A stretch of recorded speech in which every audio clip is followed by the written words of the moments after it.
اچھا جی، اس میں جو ایک بات میں نے آپ سے کہا تھا میں بتاؤں گا آپ کو اضافی، وہ یہ تھی کہ بظاہر تو یہ صلح جو ہے وہ بڑی دب کے ہوئی، تمام شرائط جو ہے وہ مسلمانوں کے خلاف تھیں۔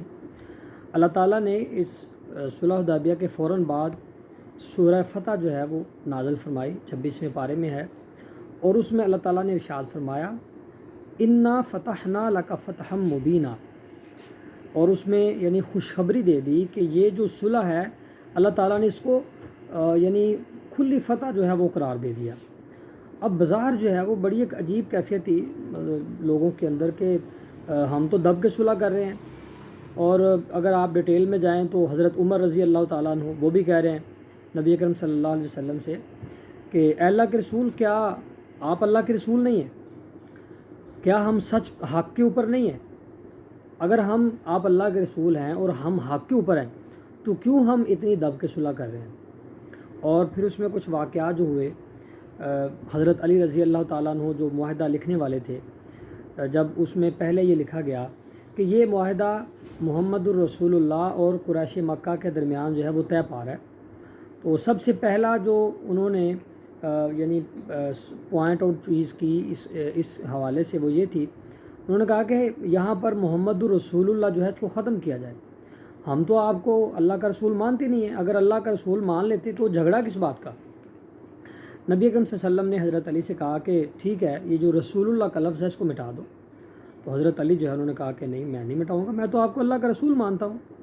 تو یہ گستاخی نہیں تھی، وہ یہ ایک محبت کا معاملہ تھا نبی اکرم صلی اللہ علیہ وسلم کے ساتھ۔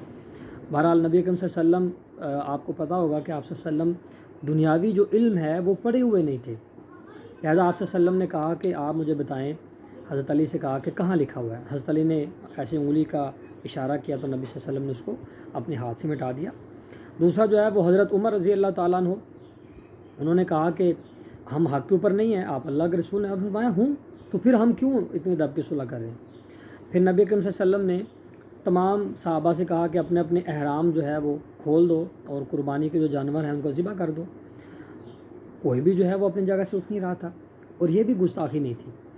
معاملہ یہ تھا کہ صحابہ کے دل میں یہ تھا کہ شاید ہم تھوڑا سا سٹے کریں تو نبی اکرم صلی اللہ علیہ وسلم جو ہے وہ راضی ہو جائیں عمرہ کرنے کے لیے، یا دوسری جو صورت ہے کہ ہم ان کے ساتھ جنگ کریں۔ تو بہرحال نبی اکرم صلی اللہ علیہ وسلم کی زوجہ محترمہ حضرت ام سلمہ رضی اللہ تعالیٰ عنہ نبی اکرم صلی اللہ علیہ وسلم کے ساتھ ہی آپ اپنے حجرے میں تشریف لے گئے، اور جا کے ان سے کہا کہ میں لوگوں کو حکم دے رہا ہوں لیکن وہ میری بات نہیں مان رہے۔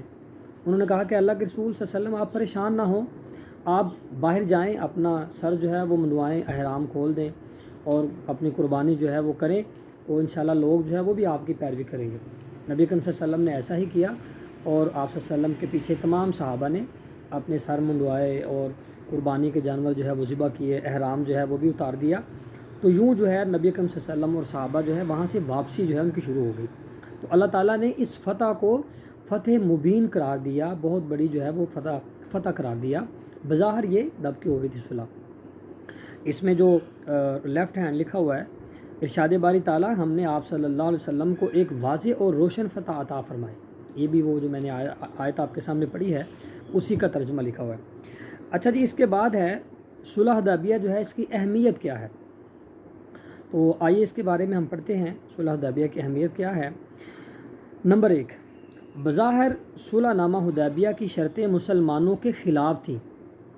بظاہر تو سارا کچھ مسلمانوں کے خلاف ہو رہا تھا، لیکن اللہ تعالیٰ نے صلح نامہ حدیبیہ کو مسلمانوں کے لیے کھلی فتح قرار دے دیا، کیونکہ قریش نے اسلام کی راہ میں رکاوٹ نہ بننے کا عہد کر لیا، اور یہی مسلمانوں کی فتح تھی۔ یعنی آپ دیکھیں کہ جب کوئی طاقتور انسان کسی کمزور انسان سے کوئی معاہدہ کرتا ہے، کوئی کمپرومائز کرتا ہے کسی بات پر، تو اس کا مطلب ہے کہ اس نے اس کو بھی ایک طاقت جو ہے وہ تسلیم کر لی ہے۔ اور پھر اس میں جو ایک شک خاص طور پر تھی کہ 10 سال تک جو ہے وہ جنگ نہیں ہوگی، تو یہ مسلمانوں کے لیے بہت بڑی فتح تھی۔ مسلمانوں کو اسلام کی تبلیغ اور اسلام کا جو میسج ہے وہ دوسروں تک پہنچانے کا بڑا ایک وافر ٹائم جو ہے وہ مل گیا۔ 10 سال بہت زیادہ ہوتے ہیں۔ تو یہ تھی اس میں بات جو کہی گئی ہے